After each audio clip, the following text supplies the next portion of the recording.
There's a version of me that I recognize immediately. I'm not angry. I'm not disruptive. I am not creating conflict. In most cases, most leaders would probably think that I'm doing exactly what I'm supposed to be doing. I show up for work, I do my job, I avoid drama, but underneath the surface, something has changed. I stopped talking. Today, I want to share a lesson I've learned about frustration, disengagement, and how it's helped me become a better leader. Hi, I'm Steve with the Genuine Mentor. Thanks for listening. This is the Genuine Mentor moments are something that I present that are something from my real life, my career, and how it helps leaders. So, oftentimes with frustration, discouragement, however you want to look at it, we tend to think that people complain, that they argue, that they're difficult, that there's something bothering them, and maybe that's the case in the beginning, but if you're an individual that is going through some frustration in their work, um, at some point you kind of go quiet, and that is what I'm trying to get to today. Is I was wrong in what I was thinking about the complaining and argue. The most dangerous version of frustration is when people go silent, and that was where I was at. As somebody that has worked in my career for 30 years, I have been through multiple mergers, uh, lots of change in my career, even though I've been with the same company. And and as we go through changes, different managers, um, whatever, different associates that we work with, we tend to have scenarios that can become frustrating. And I'm going to follow kind of down the merger and the things that I dealt with is as I was in a position. I had a team that I worked with. We had goals. We were focused. We were doing well, and this we could be doing this for 5 years, and it's ingrained. The passion's there. The culture's built, and all of a sudden there's a new announcement, and we're merging with another company, and with that, we would find that the first, if you've ever been through one of these, the first initial reaction is, oh, nothing's going to change, everything's going to be fine. And for a few months, maybe up to a year, there isn't a lot of changes. But then over time, there's new leadership, there's new people involved, there's new things happening, and all of a sudden, there's a whole new directive. In that directive, you could end up with a new boss or a new direction of the company or whatever that is. But people fall into those sometimes, and if you're focused and you're working one direction, and I know this is definitely for me, you're working in one direction, and then all of a sudden the direction gets changed, and to you it doesn't feel right. You feel like the direction that you had was the one that was successful, and then you've got a direction that doesn't feel right, and you start getting things in your head. You start thinking about, am I being pushed aside?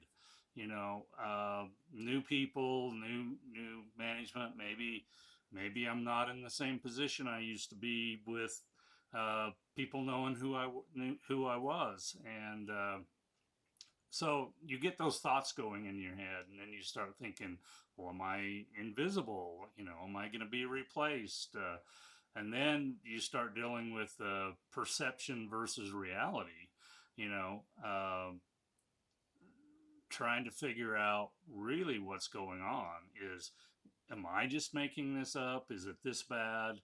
Well, regardless, to you, that perception is reality because that's how you feel. You have something that's happening, and probably for me, the biggest things I noticed was I kind of stopped talking in meetings. I stopped challenging ideas. I stopped, you know, make trying to make my point, because I felt like when I did that, I oftentimes was shut down. And so you just stopped talking. You started to go through the motion. and and here's a couple key words to watch for when people say, "Oh, I'm just doing my job," or "I'm just doing what I was told." you know that should be a red flag right there to go, well, if you were a high performer before and all of a sudden you're just saying, "I'm doing what I'm told," that probably telling you something's happened and something's changed. And so, think about this, in your career, in your life, what has happened. I know for me, I stopped volunteering. I stopped raising my hand in meetings. I quit trying to improve things. I really wasn't that caring about the success of the company. But what's unique for my scenario was, like I said, I've worked for the same company for 30 years. Um, did I quit my job? No. But I did move forward and find other positions within the company. So think about, not everybody has that opportunity. And so their opportunity may be to quit the company. Um, but as I look back, I kind of come up with this quote that I may have not quit the company, but I absolutely quit the situation I was in. So, again, these are my thoughts, and how you can recognize other people that may have this going on. But you know these things can be very, very emotional, and it can be something that can be draining on people. um, but people can feel the same way that I'm feeling. You could have uh, people that tend to quit a job or quit a position or whatever it may be. They usually quit emotionally before they ever quit physically.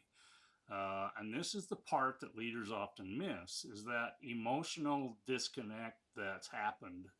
And they're not in tune with that to know what's going on. But once I recognized this within myself, I could see this in others as I paid attention. I started noticing changes in people.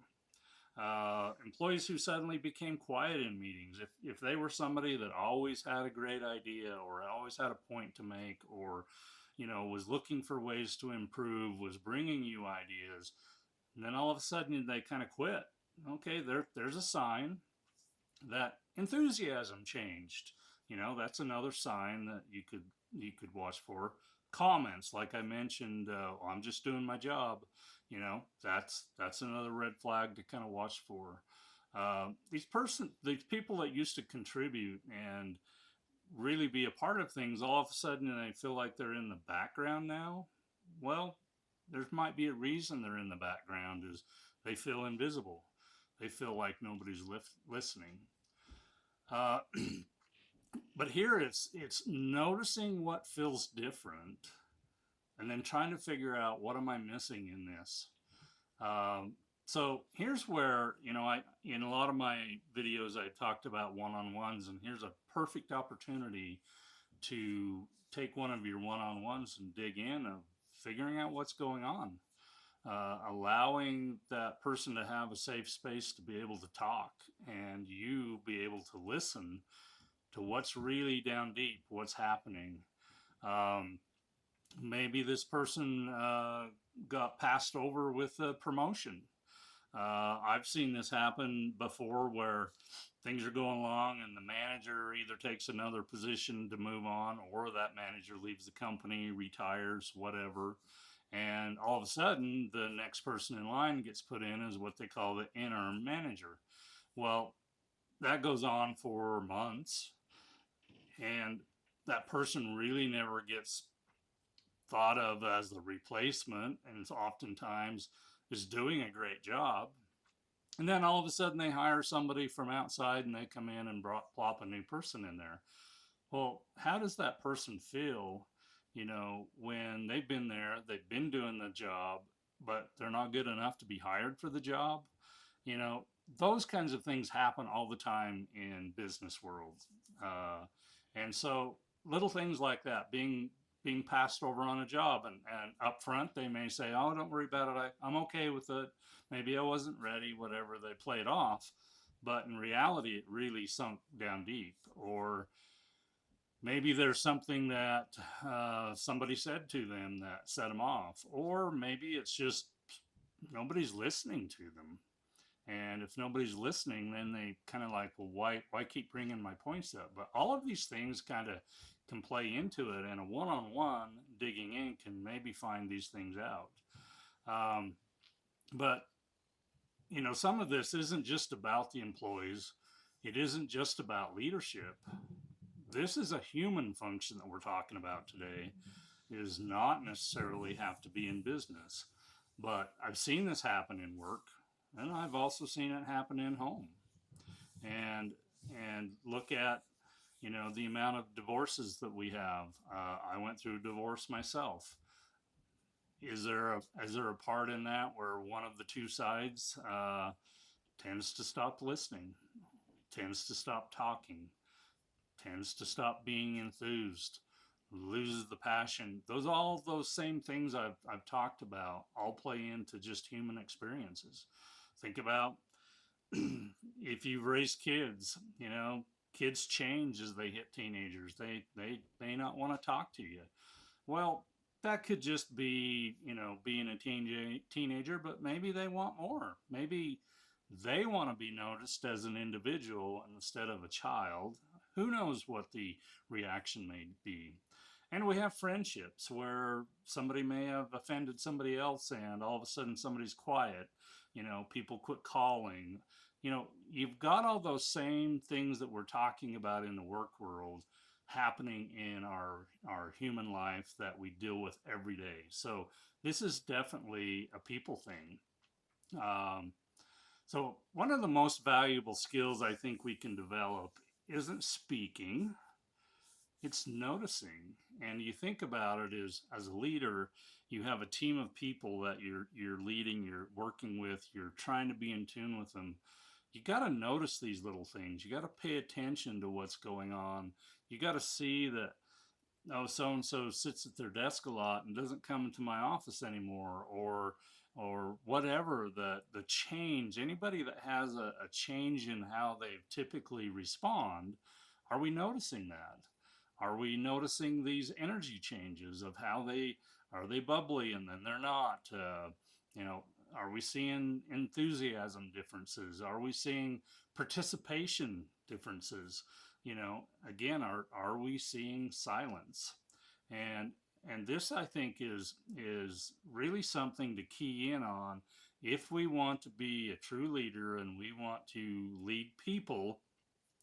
We need to observe and know when something's happening. And I think that people aren't always asking for some certain answer. They're really asking to be noticed and to be heard. If you're working somewhere and you used to have a voice, and all of a sudden you no longer have a voice, you're not being heard. And so here's the question at the end here is, how would you recognize these signs? And also, what would you do about them if you do recognize them? So I'm Steve with the Genuine Mentor. Again, this is mentoring moments, and these are real stories from my career and how they kind of relate to my involvement in leadership. Um, you know, Subscribe here on YouTube, and I have these come out every week. And you can go to my website, thegenuinementor.com, and find training material and things there. And you all have a great day. Thank you.